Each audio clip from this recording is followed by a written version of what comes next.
Shalom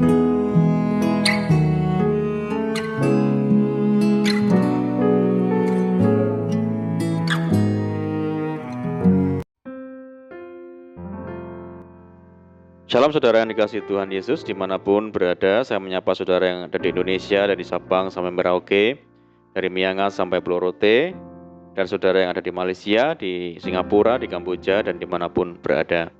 Senang berjumpa kembali menjumpai saudara. Saya percaya kita semua tetap berada di dalam kasih dan penyertaan Tuhan kita, Yesus Kristus. Selamat datang kembali di channel Pokok Anggur bersama saya Yosia Krisbianto. Mari saudara, sebelum kita bersama-sama untuk merenungkan firman Tuhan, mari terlebih dahulu kita akan bersatu di dalam doa. Bapa di surga, Bapa yang baik, Bapa di dalam nama Tuhan Yesus, kami bersyukur buat segala kebaikan Tuhan hari ini. Terima kasih buat penyertaan Tuhan bagi kami ya Tuhan. Dan saatnya kami rindu untuk merenungkan firman Tuhan. Ajar kami ya Tuhan untuk mengerti dan memahami segala kehendak Tuhan bagi kami. Mari ya Tuhan buka rahasia firman-Mu saat ini dan terangi hati kami dengan firman Tuhan. Terima kasih Tuhan. Ini doa kami hanya di dalam nama Tuhan Yesus Kristus kami berdoa. Amin. Baik saudara, kita akan bersama-sama membaca di dalam Keluaran 14 ayat yang ke-21. Lalu Musa mengulurkan tangannya ke atas laut, dan semalam-malaman itu Tuhan menguakkan air laut dengan perantaran angin timur yang keras, membuat laut itu menjadi tanah kering, maka terbelahlah air itu. Puji Tuhan. Saudara, sering kita alami bahwa apa yang Tuhan kerjakan di dalam hidup ini seringkali tidak masuk akal atau di luar nalar pikiran kita. Cara Tuhan bekerja dan jalan-jalannya terlalu ajaib untuk dimengerti. Pemazmur berkata, terlalu ajaib bagiku pengetahuan itu, terlalu tinggi, tidak sanggup aku mencapainya. Tentang hal itu, Tuhan sudah menegaskan, sebab rancanganku bukanlah rancanganmu, dan jalanmu bukanlah jalanku, demikianlah firman Tuhan. Seperti tingginya langit dari bumi, demikianlah tingginya jalanku dari jalanmu, dan rancanganku dari rancanganmu. Keajaiban cara Tuhan bekerja pernah dialami oleh bangsa Israel saat dipimpin Musa, saudara, yaitu ketika mereka keluar dari tanah Mesir. Dengan pimpinan tangan Tuhan, mereka berkemah di Etam, di tepi padang gurun. Tetapi kemudian Tuhan berfirman kepada Musa untuk memerintahkan orang-orang Israel balik kembali dan berkemah di depan Pi-hahirot antara Migdol dan laut, tepat di depan Baal-Zephon.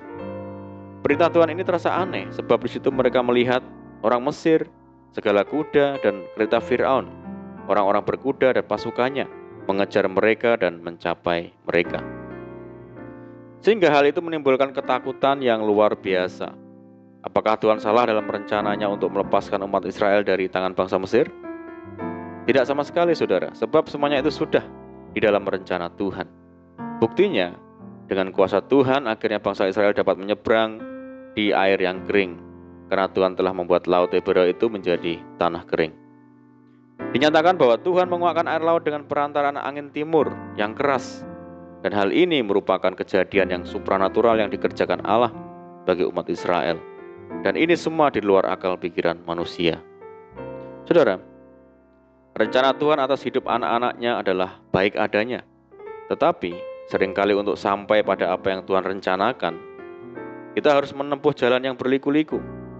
Saat-saat itulah iman percaya kita terhadap rencana Tuhan sedang diuji. Apakah kita tetap percaya kepada Dia ataukah semakin kehilangan pengharapan? Untuk sampai kepada rencana Tuhan yang indah, Yusuf harus melewati perjalanan hidup yang penuh dengan penderitaan. Proses hidup yang harus Yusuf jalani begitu menyentuh dan menggetarkan hati, saudara. Jikalau kita berada di posisi Yusuf, mungkin kita tidak akan pernah sanggup menjalaninya. Bukan hanya tantangan dari luar, tapi Yusuf harus menghadapi tantangan dari saudara-saudaranya sendiri yang begitu marah dan benci terhadapnya, sehingga mereka merencanakan kejahatan sedemikian keji. Mereka berlaku brutal dengan niat hendak menghancurkan hidup Yusuf. Tidak terbayangkan betapa hancur hati Yusuf ketika jubahnya dilucuti dan ia dilemparkan ke dalam sumur kering. Lalu diangkat ke atas dari dalam sumur itu, kemudian dijual kepada orang Ismail itu dengan harga 20 sikal perak. Lalu Yusuf dibawa mereka ke Mesir. Secara akal, Yusuf tidak punya harapan lagi untuk melihat rumahnya serta ayahnya lagi.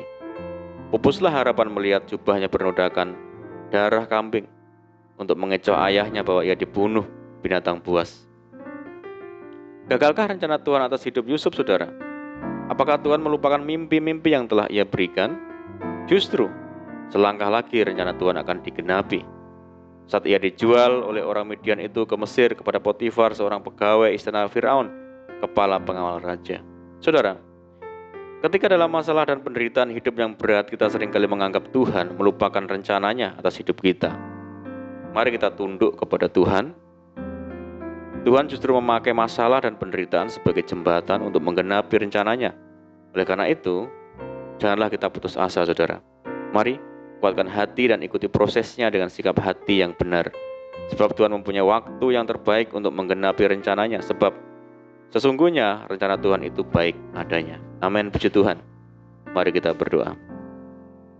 Bapa di surga, Bapa yang baik, Bapa di dalam nama Tuhan Yesus, terima kasih Tuhan buat firman-Mu. Ajar kami Tuhan untuk tunduk terhadap rencana Tuhan bagi kami, mengikuti segala rencana-Mu hari demi hari, sabar dan tekun dalam setiap proses yang kami alami. Mampukan kami ya Tuhan untuk menjalani hari demi hari. Terima kasih ya Tuhan.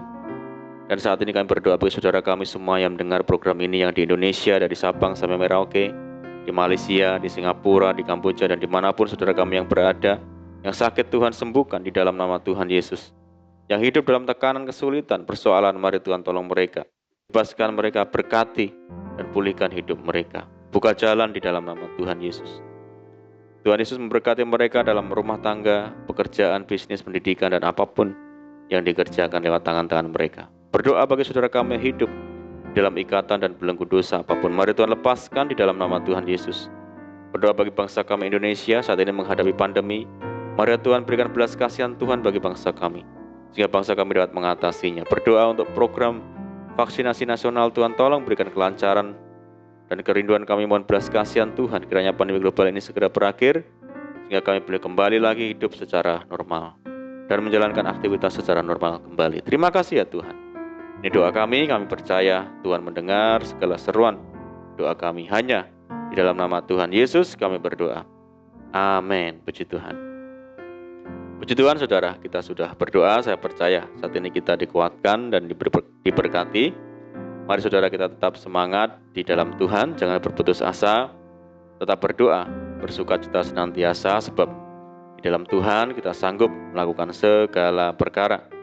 Selamat malam dan selamat beristirahat. Doa saya menyertai saudara semua.